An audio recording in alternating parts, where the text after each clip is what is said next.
Vento seco, areia fina, trilhas abertas em lombo de camelo. Às vezes miragem, às vezes real, o Egito árido só podia ser navegado. Navio do deserto, como dizem os beduínos. As patas não afundam na areia. O balanço é suave, como de uma embarcação. Bichos capazes de ficar 14 dias sem beber, 28 dias sem comer. Há 5.000 anos, os camelos, resistentes navios do deserto, percorrem o mar de areia que esconde a origem da história e da civilização. Ainda há muito que mergulhar no solo profundo do Egito.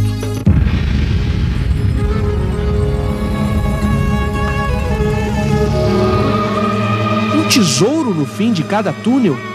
Se o corredor escavado na rocha chega ao túmulo do faraó, chega também a sua fortuna. Bem no fundo de cavernas escuras, os reis egípcios eram sepultados com ouro e pedras preciosas. A tumba tinha de ser escondida para enganar os saqueadores. Encontrá-las é sempre um desafio para arqueólogos e caçadores de tesouro.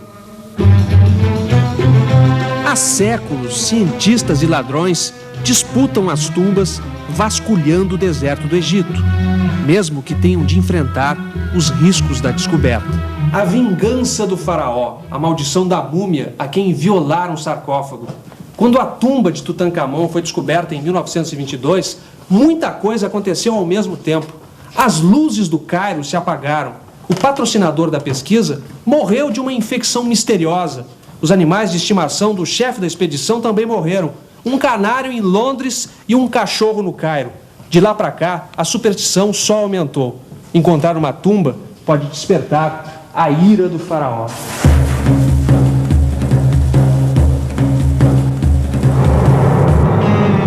Estátuas de reis e príncipes protegiam as tumbas. Na escuridão, pareciam tão reais que os ladrões se assustavam quando as tochas iluminavam os olhos da estátua. Essas duas, do príncipe Haotep e da princesa Nofret, têm quase 4.600 anos.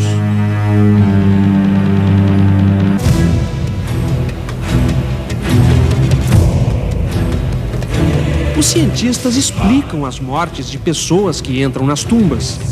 Cavernas que guardam múmias fechadas há tanto tempo podem ter germes e bactérias mortais. O risco é compensado pela descoberta. O fabuloso tesouro de Tutancâmon foi o único encontrado intacto pelos arqueólogos. A cobertura do sarcófago é de ouro maciço, incrustado com esmalte e pedras preciosas. O ataúde tem 112 quilos de ouro, 1,84 m de comprimento. O valor histórico supera o valor material, nem dá para calcular. São centenas de peças guardadas a 7 chaves no Museu do Cairo. Colares de todos os tipos, amuletos de ouro, utensílios de prata. Os faraós acreditavam que poderiam levar a sua fortuna para outra vida, depois da ressurreição. Tutancâmon era muito rico, apesar de ter morrido jovem, com apenas 18 anos de idade. Era um faraó do chamado Novo Império. Mas ele não foi o mais rico, nem o mais poderoso dos reis egípcios.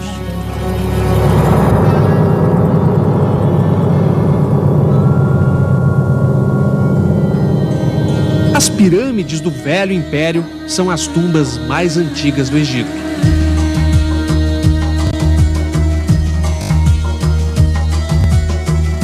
Desde 2450 a.C., as caravanas que passam pela planície de Gizé, no norte do país, podem vê-las. Imensas estruturas de pedra construídas pelos reis da quarta dinastia. Gerações de viajantes já se surpreenderam com elas. As pirâmides de Quéops, Quéfren e Miquerinos. Ao lado delas, pirâmides menores construídas para que as rainhas fossem sepultadas e também tivessem direito à ressurreição. A maior de todas, com 146 metros de altura, é a do rei Quéops.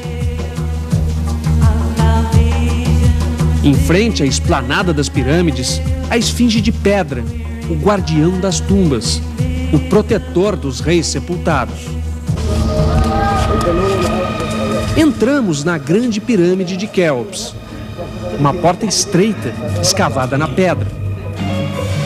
Não há salões, nem janelas, nem entradas de ar. Apenas uma galeria apertada, um labirinto enorme. O rei Quéops não queria um palácio, queria mostrar o seu poder construindo a maior sepultura do Egito. Logo encontramos a escada que vai nos levar às duas únicas salas que existem na pirâmide. Esse corredor aqui, bastante inclinado, tem cerca de 50 metros de comprimento, e quando foi descoberto, se pensava que levaria à tumba da rainha. Mais tarde, os egiptólogos descobriram que, na verdade, é um caminho que levava à sala do tesouro do faraó.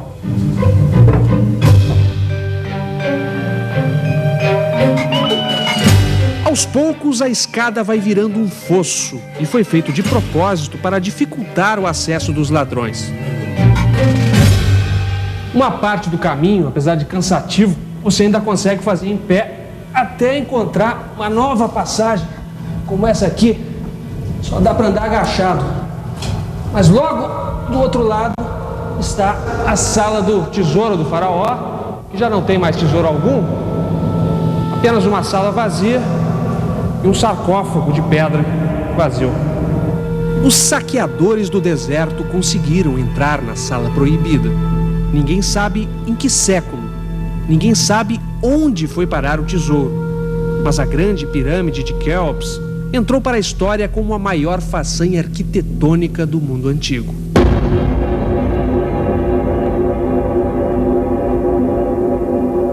Cada pedra dessas tem cerca de 5 toneladas. São 2.300.000 pedras empilhadas aqui, numa época em que não existiam nem rodanas, nem carros sobre rodas. A história das pirâmides é cercada de mistério. Uma força mágica e sobrenatural. Uma estrutura imensa, construída para garantir a ressurreição de uma única pessoa.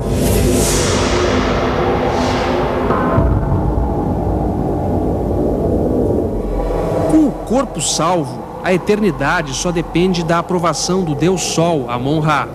Por isso, as pirâmides têm faces voltadas para o nascente e para o poente. O rei ressuscita todo dia bem cedo, acompanhando a trajetória do sol para adormecer à noite.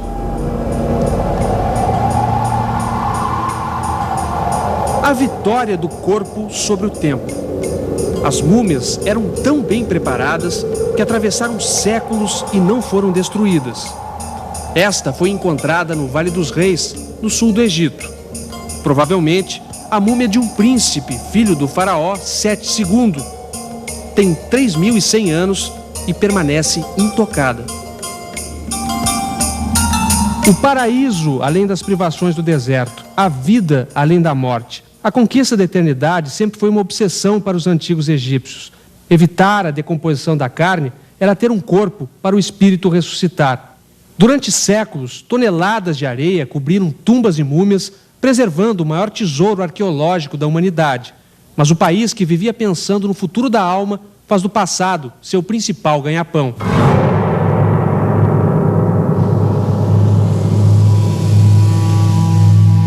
O zelo na conservação dos sítios arqueológicos é uma questão de sobrevivência para o Egito.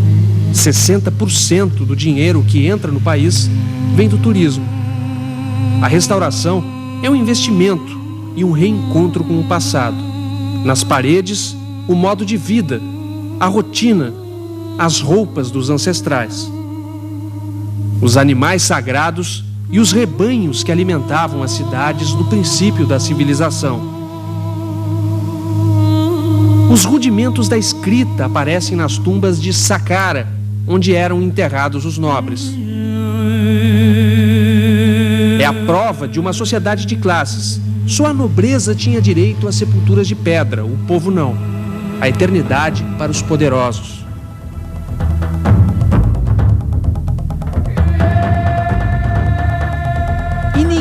teve mais poder do que o construtor do templo de Karnak, na antiga cidade de Tebas, hoje Luxor, no sul do Egito. Todas essas estátuas são de Ramsés II, o Grande. O faraó, que dizia ser filho do deus Sol, Amon-Ra, governou o Egito durante 67 anos. Mandou fazer 8 templos para agradecer as vitórias, as guerras que venceu. As colunas são do mesmo tipo de pedra usada na construção das grandes pirâmides. As inscrições trazem oferendas ao deus Sol, relatos de batalhas, os feitos do reinado do faraó.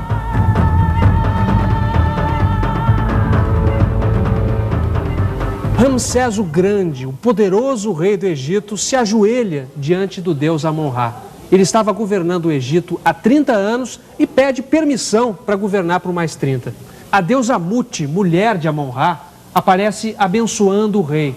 E o deus Tote, da sabedoria e do conhecimento, registra por escrito a aprovação de Ramsés pelo deus Amon-Ra. O poder ilimitado de Ramsés II se estendeu por todo o território. No norte, na cidade de Mênfis, uma estátua gigante repousa num salão construído só para abrigá-la. A estátua só está no chão porque foi derrubada por um terremoto. Um Ramsés de 13,5 metros de altura e 180 toneladas. Do tamanho do poder do rei, que teve 53 mulheres e 250 filhos. Esta é a única estátua conhecida do rei Quéops. O construtor da maior pirâmide do Egito tem uma estátua de 7,5 centímetros. Por isso, muitos historiadores duvidam de que ele realmente tenha sido o construtor da Grande Pirâmide. Na terra de enigmas e mistérios, apenas mais um a ser decifrado.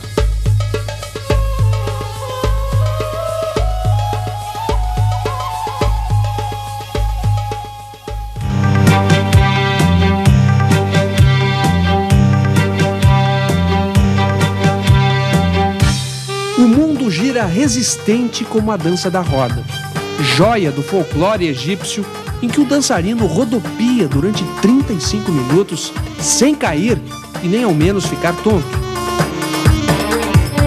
Superação. Adaptação de um povo que usa tudo que a natureza dá e faz o mundo girar a seu favor.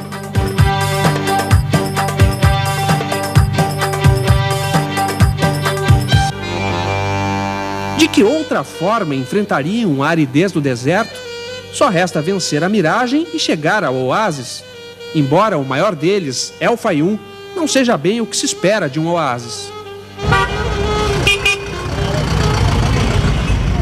Nem sombra daquelas palmeiras verdejantes dos filmes de aventura no deserto. A primeira visão de El Faium é Medinet, uma cidade com mais de 400 mil pessoas, bem no meio do oásis.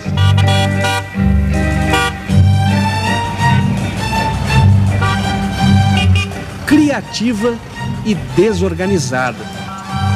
Misturando caos e tradição, Medinet, a capital do oásis, é o símbolo da capacidade inventiva dos egípcios. O deserto pode ser vencido. Basta usar a força da natureza. Técnicas de irrigação do tempo dos faraós continuam fazendo jorrar novos canais em El Faium, levando água para as fazendas da região. É assim há 5.000 anos. Reciclar velhos conhecimentos garante a sobrevivência do povo do deserto. A tradição atada ao futuro. Tudo em El Faium junta o novo ao rudimentar.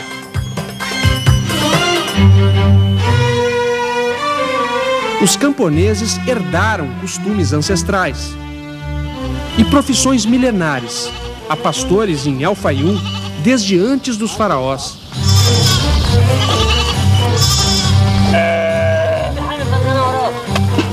Um ofício passado de geração em geração. Devemos aos egípcios a domesticação dos animais. Para os historiadores, eles foram o primeiro povo a reunir rebanhos.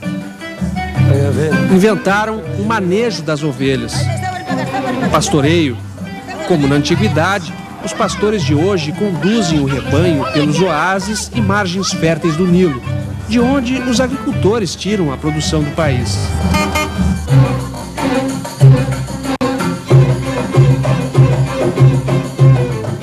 Criar, descobrir, adaptar. Desde as épocas mais remotas, há sempre um sentido prático nas invenções egípcias. No amor dos faraós, inovação era o sexo seguro. Os reis usavam a camisinha de tripa de carneiro. Engenho que criou a cadeira de 4 pernas. Vaidade que inventou a peruca de cabelos naturais. Sobrancelhas e olhos pintados, os primeiros cosméticos. Observar, ouvir, escrever. O papiro, antepassado do papel. Os hieróglifos, a voz do alfabeto.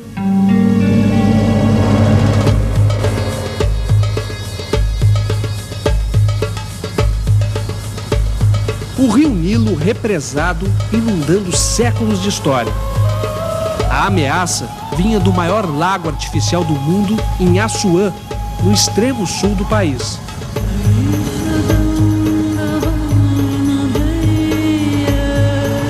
O templo de culto a Ísis, a deusa guardiã do Egito, poderia ter ficado debaixo d'água quando a represa encheu de uma vez.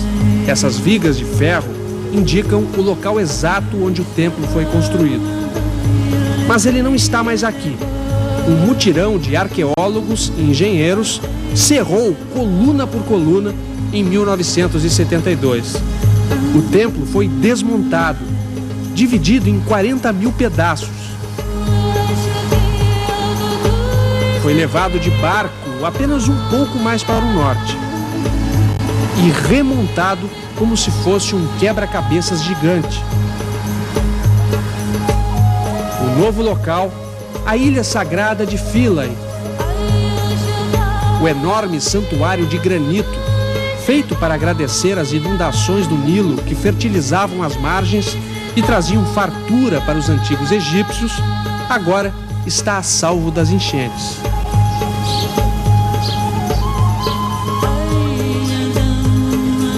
Uma transposição tão detalhista nunca tinha sido feita no Egito.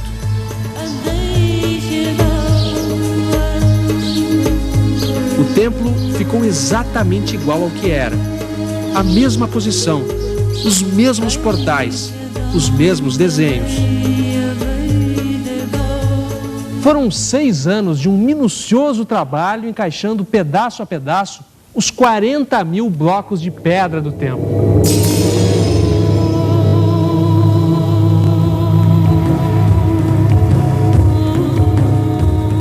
O esforço criativo de antepassados e descendentes se estende a outros templos antigos.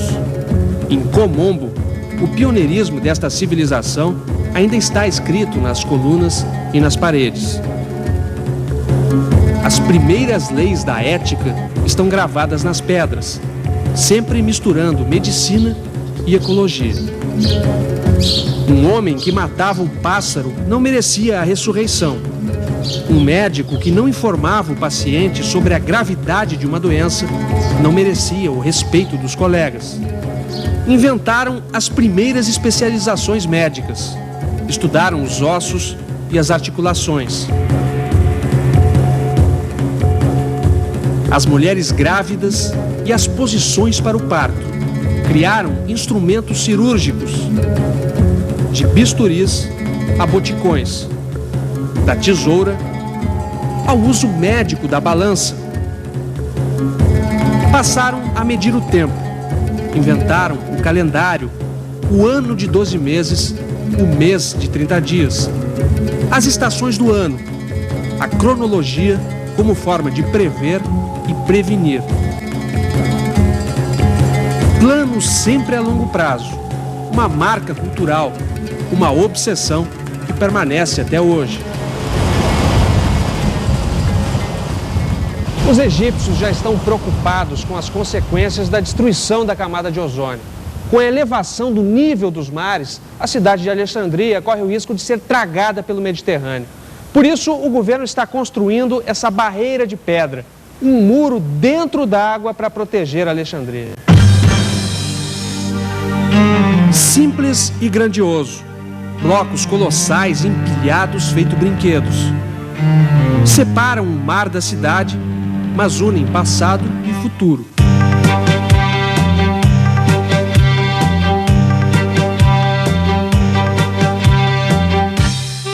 O que mantém esse elo? A habilidade engenhosa de criar e buscar soluções atravessando séculos. A capacidade de apresentar surpresas. Há sempre algo por nascer.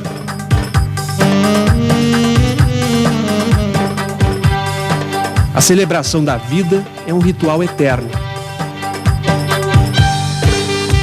A tradição é apenas uma pista do que ainda virá. Como na dança da roda, viver é reverência, movimento e equilíbrio. A vida gira para frente.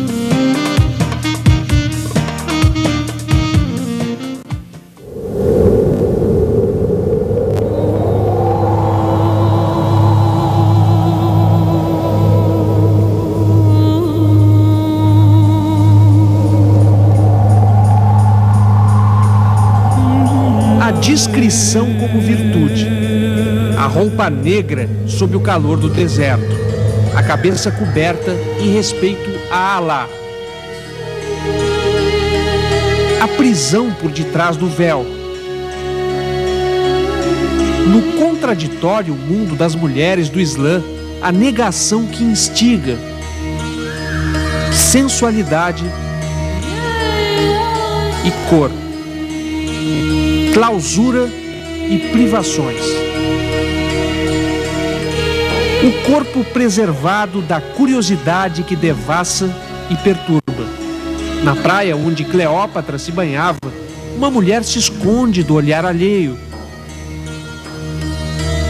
Mas aos poucos elas surpreendem, vão tirando o véu e cada vez mais buscam pequenos prazeres que antes eram vetados porque pertenciam aos homens.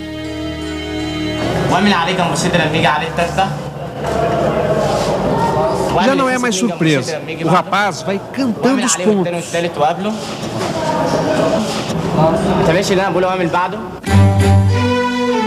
E o mundo masculino do trabalho é compartilhado desde cedo. Mulheres, ainda adolescentes, disputam as vagas da tapeçaria de igual para igual.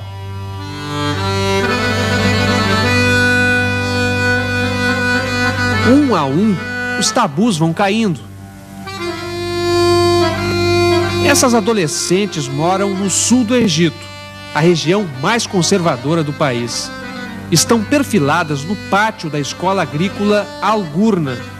Elas vão aprender técnicas que depois vão ensinar aos agricultores. Na verdade, vão fazer mais do que isso. Pela primeira vez, as mulheres de Al-Ghurna se preparam para competir. Uma novidade para os rapazes acostumados ao privilégio da exclusividade.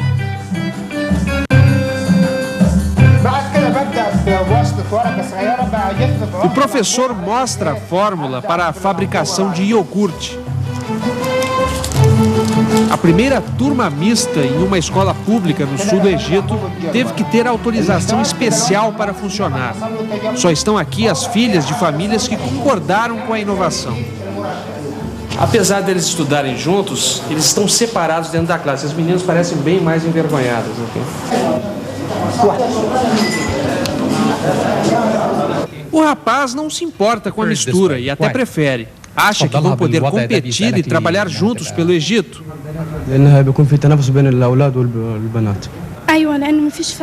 A moça diz que os pais dela acabaram concordando e que é só uma questão de tempo para todo mundo se acostumar.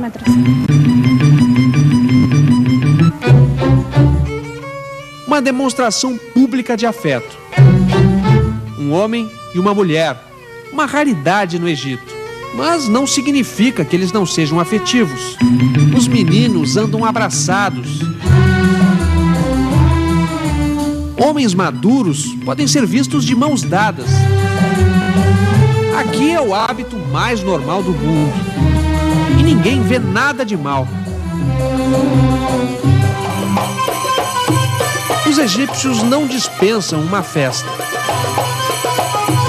Entram pela noite apreciando a sensualidade da dança do ventre.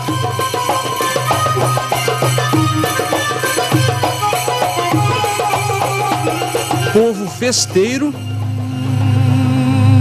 mas profundamente religioso. Na deslumbrante mesquita de Muhammad Ali, no Cairo, lustres de cristal, paredes de alabastro. É uma mesquita aberta a qualquer turista, mas existem aquelas em que só os muçulmanos podem entrar. É obrigação de todo muçulmano rezar 5 vezes ao dia com o rosto voltado para a Meca em qualquer lugar limpo.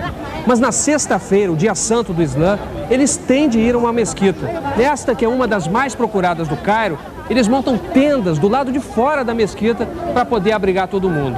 As mulheres separadas dos homens. Algumas mesquitas chegam a dispensar a presença das mulheres, alegando que elas não são tão necessárias quanto os homens. Mas a religiosidade das egípcias é tão grande que elas vêm mesmo assim, ainda que tenham de ficar do lado de fora. Os homens só têm de ficar descalços. Ninguém pode entrar numa mesquita de sapatos. A disciplina religiosa do islamismo é cumprida à risca. Rezam em árabe agradecendo a Alá e a Maomé, seu maior profeta. Para os muçulmanos, Jesus Cristo não é o Filho de Deus. Como Maomé, ele é apenas um profeta.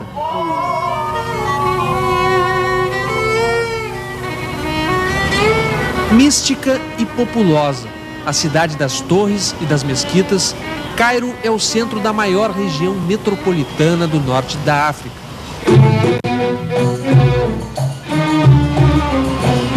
"16 milhões de pessoas vivem aqui, enfrentando todo dia o caos do trânsito. O rush chega a durar 9 horas. Problemas de uma cidade de 1000 anos. Jovem capital para um país tão antigo.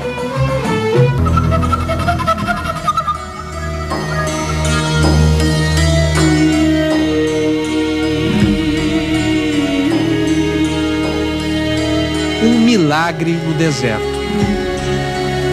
Um país nasce nas margens de um rio. O Egito é uma dádiva do Nilo, o rio imenso que interrompe a aridez para trazer vida e alimentar a região mais seca da África.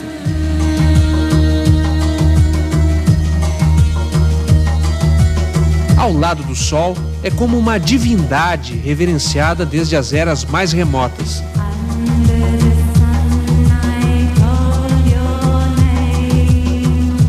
Ao fundo, as montanhas calcárias do Saara. Ao lado, um vale verde, fértil. O maior rio do mundo, com 6.500 quilômetros de extensão, nasce bem mais ao sul, recolhendo água de lagos e rios menores. Mas quando entra no Egito, não recebe mais afluente algum. Vai inundando de nutrientes o lodo de suas margens. O Nilo segue para o norte, cortando o país inteiro.